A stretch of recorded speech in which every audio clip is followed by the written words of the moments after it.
Voilà un petit manuscrit qui me fait bien plaisir. C'est ma dernière acquisition d'ailleurs.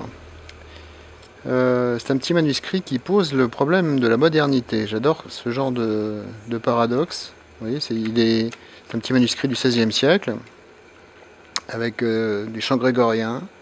Là, bon, ça, cette partie-là fait très antique. Mais regardez ce qui se passe en marge. C'est absolument incroyable. C'est délicieux d'ailleurs. C'est naïf. C'est d'une facture très naïve.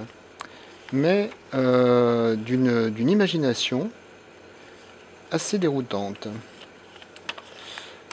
Voici encore des fleurs de lys qui courent sur toute la page. Il y a une volonté manifeste ornementale, l'utilisation de l'espace, parfois sur des thèmes qui sont un peu anciens.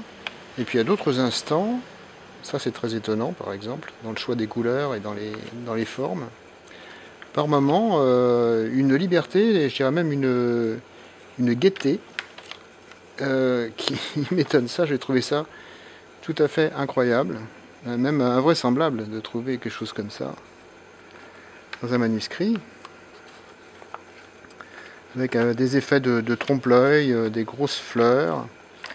Et puis il y a d'autres moments, simplement le plaisir de l'ornementation sur des thèmes abstraits qui viennent d'on ne sait où d'ailleurs.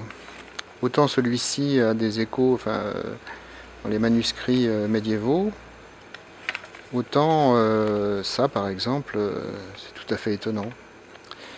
Et j'en ai rencontré particulièrement un, le camailleux est très beau là, qui m'a tout à fait surpris, parce que je ne m'attendais absolument pas à voir ça dans un manuscrit de cette époque.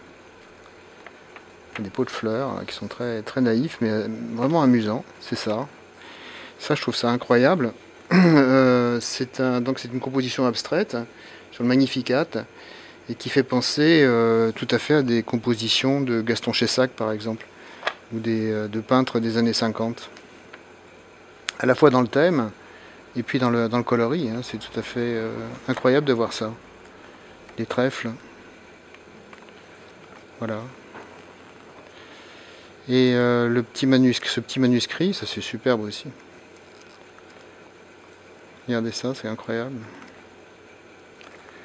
Là, se trouve dans une petite reliure 18e, et c'est un palimpseste. C'était relié sur un velin qui est beaucoup plus ancien, qui est un velin du XIIIe siècle.